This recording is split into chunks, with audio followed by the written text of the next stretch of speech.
Jamendo.com.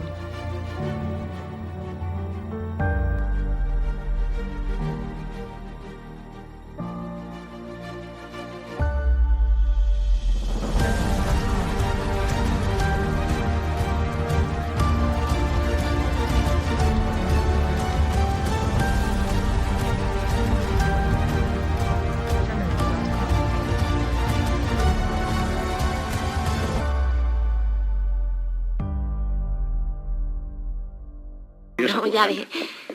Le vas a enseñar el laboratorio, ¿verdad? Sí, claro. Muy bien. Yo les haré un chocolate. Pase. Sí.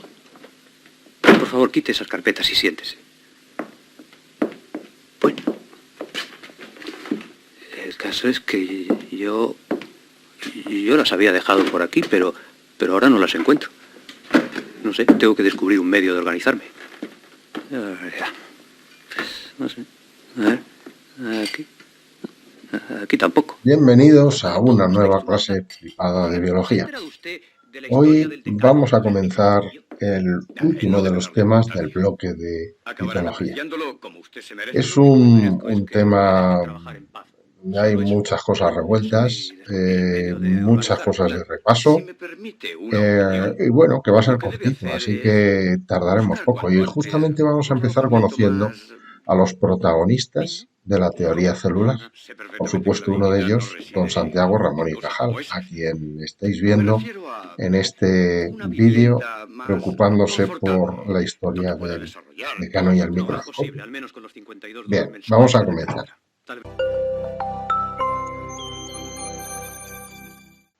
Voy a ir presentándoos a los autores que de una forma u otra participaron en el desarrollo de la teoría celular y os los voy a mostrar cronológicamente.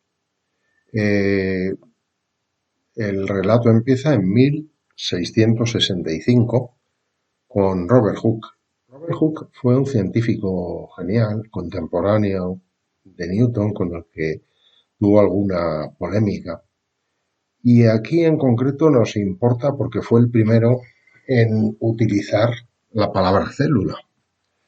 Escribió un libro que se titula Micrografía, en el que publicó una serie de láminas originales de distintas observaciones microscópicas que hizo. Por supuesto, eso implica que el microscopio tuvo que ser inventado antes. Y concretamente en ese libro aparece por primera vez la palabra célula para describir las celdillas que vio Hooke en una lámina de corcho que observó al microscopio. Hooke se hizo famoso también por la famosa ley de Hooke, que explica la fuerza que desarrolla un muelle cuando cambia de posición. Bien, el siguiente en nuestra lista es René de Graaf. René de Graaf también se hizo famoso por un término que lleva su nombre, los folículos de Graaf, y que a nosotros nos interesa porque fue el primero en utilizar la palabra ovario para designar las gónadas femeninas, es decir, el órgano productor de los gametos femeninos. Y el siguiente, van todos en una época muy seguidos, es Leeuwenhoek, Anton von Leeuwenhoek, que en 1673 publicó también una serie de observaciones sobre microorganismos. Él los llamó animálculos y en muchos libros se le considera el descubridor, el inventor del microscopio. Realmente no es así. Es cierto que Leeuwenhoek se fabricaba sus propios microscopios, pero el microscopio hemos visto que Hooke ya había utilizado antes microscopios, o sea que el microscopio era anterior. Robert Brown, el siguiente de la lista, ya es bastante más posterior. En 1831 nos interesa porque fue el primero en hablar del núcleo celular, fue el descubridor del núcleo celular. Robert Brown fue botánico, sin embargo, pasó a la historia de la ciencia, o se hizo conocido, por el movimiento browniano. No voy a hablar de él, es una aportación física en realidad. Y el caso es que a mí este tío me suena de algo. No sé, me suena de algo, no doy ahora con qué. Poco después, en 1838 y 1839, Schleiden y Schwann sugieren la teoría celular, que en realidad lo que hace es sintetizar o llegar a una serie de conclusiones con todas las observaciones que se habían ido acumulando acerca del mundo de la célula, que básicamente se resumen en dos enunciados que luego se ampliaron. Por una parte, dijeron que la célula es la unidad morfológica. Esto quiere decir que todos los seres vivos están constituidos por lo menos por una célula.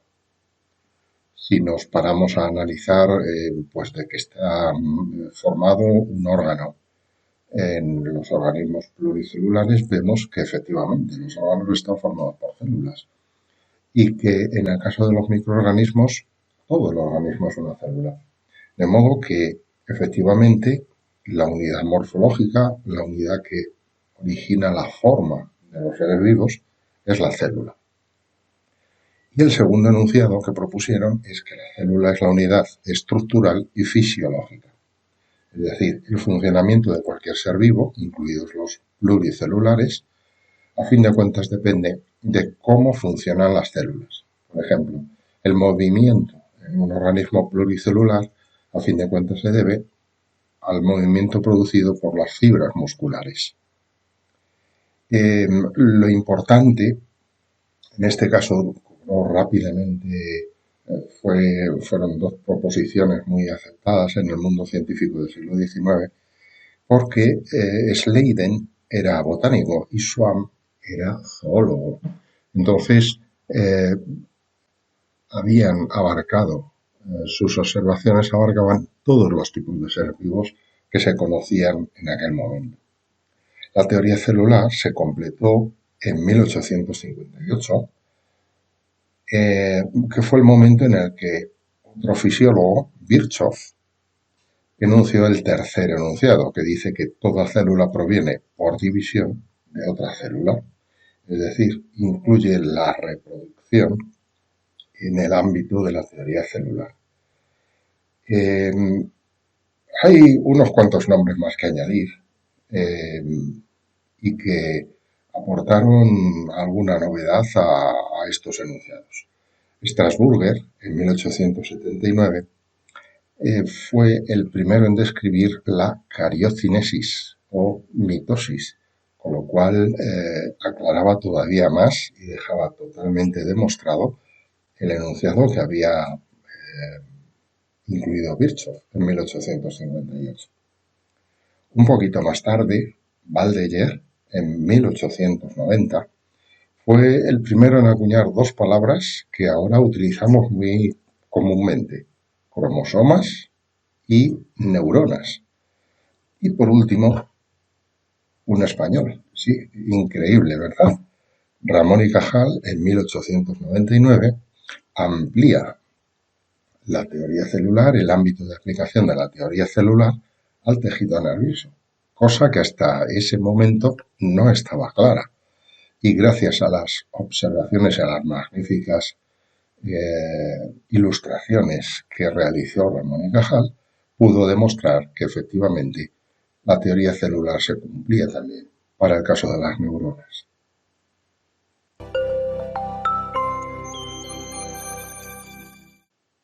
Vamos a ver ahora los diferentes tipos de organizaciones celulares, o sea, tipos de células que pueden presentar los seres vivos.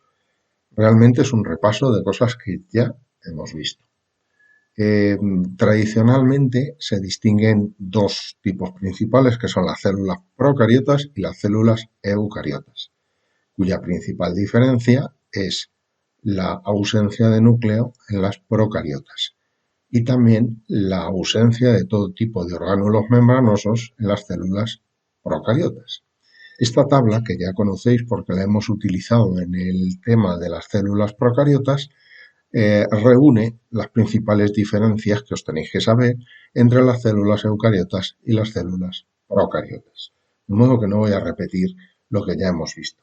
Sin embargo, habría que matizar esto un poquito más, porque las taxonomías más modernas dividen en 3 dominios los seres vivos: el dominio arquea, bacteria y eucaria. Y cada uno de ellos tiene un tipo de célula característico. Sí, las principales son la procariota y la eucariota, pero dentro de las células procariotas se puede hacer una pequeña distinción entre las arqueas y las bacterias. Este cuadro trata de resumir las similitudes y diferencias entre las células eucariotas, las arqueanas y las bacterianas. Las células arqueanas ocupan una posición intermedia entre las células procariotas y las eucariotas. Realmente son procariotas, ¿vale? Porque no tienen núcleo, pero sí que comparten algunas características comunes con cada uno de los grupos. El recuadro superior incluye los caracteres arqueanos, el inferior de la izquierda los bacterianos y el inferior de la derecha los eucariotas. En las intersecciones entre rectángulos aparecen los órganos, las características comunes a cada pareja de tipos celulares. Entonces, ¿qué tienen en común las arqueas con las bacterias? Pues que no tienen orgánulos membranosos, que presentan un cromosoma circular y que los ribosomas son de tipo 70S. ¿Qué tienen en común con las células eucariotas? Que la transcripción y la traducción es como en este tipo de células. Como veis, son muy similares. ¿Qué tienen de especial las arqueas que nos hacen distinguirlas de las procariotas? Pues fijaos en los caracteres de arriba.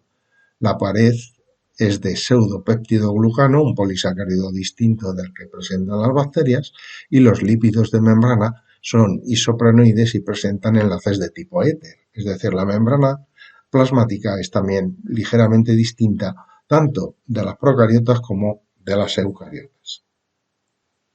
Respecto a las células eucariotas, en todos los libros se habla de que hay 2 tipos de células eucariotas, las animales y las vegetales. Bueno, pues eso es mentira y lo voy a decir categóricamente, y como botánico tengo que reivindicarlo. Hay 3 tipos de células eucariotas, porque además de las vegetales y las animales, los hongos tienen su propio tipo de células, que incluso tienen un nombre específico. Se llaman hifas, cosa que no tienen los otros tipos celulares.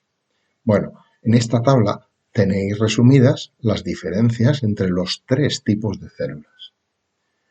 En cuanto a los plastos, solo están presentes en las células vegetales, porque son las únicas que son autótrofas. Las otras 2 no lo son. La pared celular no está presente en la célula animal, pero en las vegetales es de celulosa y en las hifas, en los hongos, es de quitina. Respecto a la forma, las células vegetales suelen tener formas poligonales. Además son más grandes, bastante más grandes que las células animales.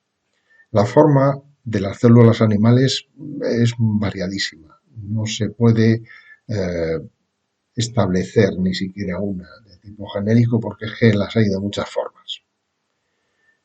Y finalmente las hifas son filamentosas. No puedo decir que sean grandes ni pequeñas, porque es que son muy estrechas, pero son muy largas, ¿vale? Porque tienen forma filamentosa. Respecto a las vacuolas, que es otra cuestión que hay que matizar bien, porque en los libros muchas veces se dice, la célula vegetal tiene vacuolas, las animales no. Vamos a ver. Las células animales pueden tener vacuolas. Lo que pasa es que son vacuolas muy chiquititas en comparación con las de los vegetales. De hecho, habitualmente a eso lo llamamos una vesícula. Una vesícula y una vacuola son la misma cosa, solo cambia el tamaño. Es gracioso porque hay libros en donde en una página te están diciendo que la célula vegetal tiene vacuolas y las animales no, y a continuación te cuentan cómo el paramecio que tiene células animales presenta un orgánulo que se llama vacuola pulsátil. ¿No? Es una paradoja. Bueno, pues tened claro esto. La diferencia entre vesícula y vacuola es simplemente el tamaño. De modo que en la vegetal sí hay órganos membranosos de almacenamiento grandes, vacuolas como tal, y en las células animales y las hifas, pues estos orgánulos son más pequeñitos. Bueno, y por último, respecto a los centriolos, ya sabéis que las células vegetales no tienen centriolos. Las animales y las hifas, sí, ambas tienen centriolos.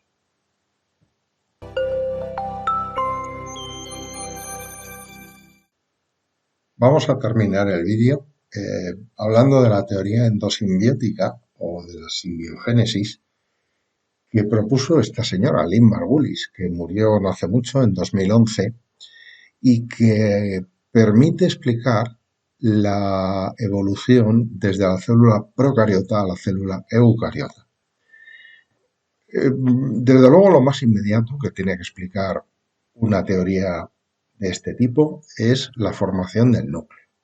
Y lo explica mediante un proceso de imaginación.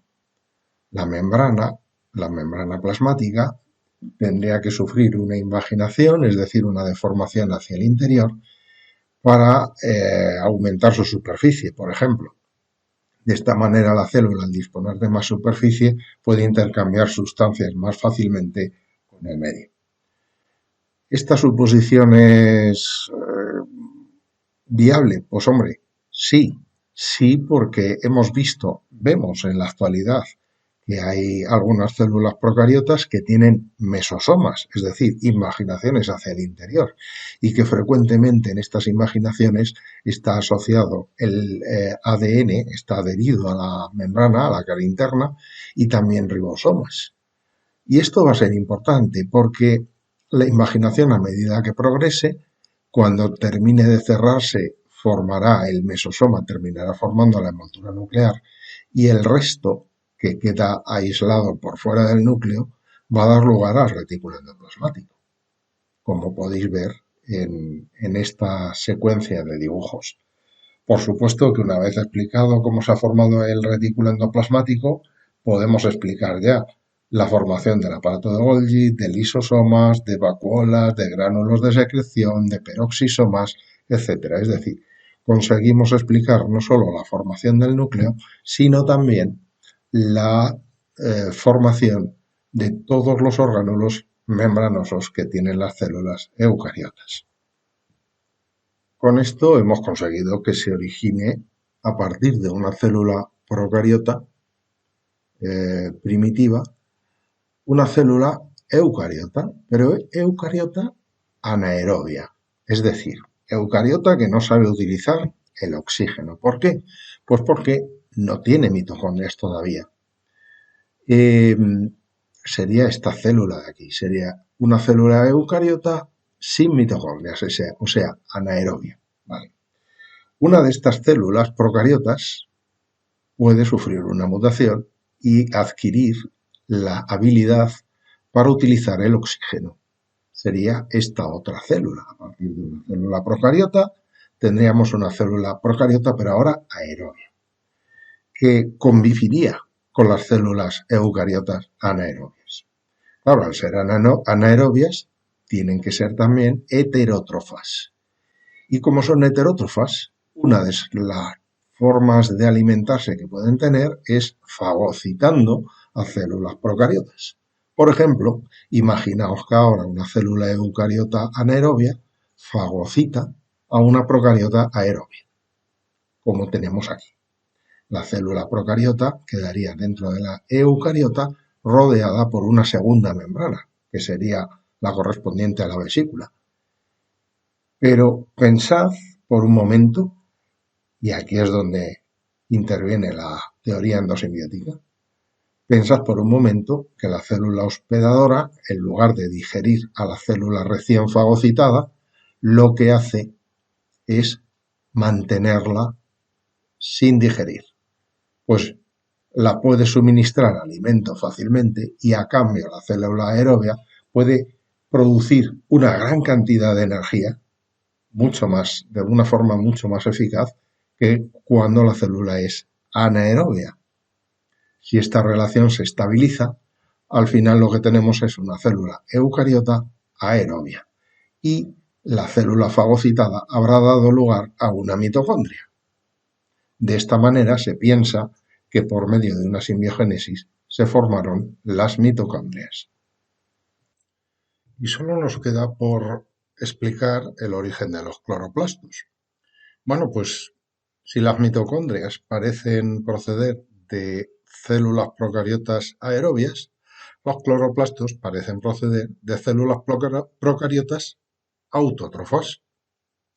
Fijaos, imaginaos que una célula eucariota heterótrofa, como esta de aquí, de color gris, se fagocita una célula procariota que sea autótrofa y la mantiene en endosimbiosis. Esto daría lugar a una célula eucariota autótrofa.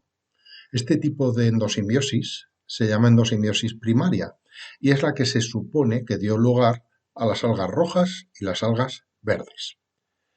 A su vez, parece que otros tipos de algas proceden de la fagocitosis y posterior endosimbiosis, claro, de una célula eucariota que fagocita a una alga roja o a una alga verde, como podéis ver en este segundo dibujo. A esto se le llama endosimbiosis secundaria y permite explicar que haya cloroplastos que tienen varias membranas recubriendo el orgánulo. Bueno, pues con esto terminamos la endosimbiosis y este primer vídeo del tema. Nos queda por ver en el segundo vídeo las formas acelulares, es decir, otros tipos de organizaciones que no podemos catalogar de seres vivos, pero que están justo ahí en el límite de la vida. Así que bueno, pues me despido hasta el próximo vídeo, deseando como siempre que os haya gustado y sobre todo que os haya resultado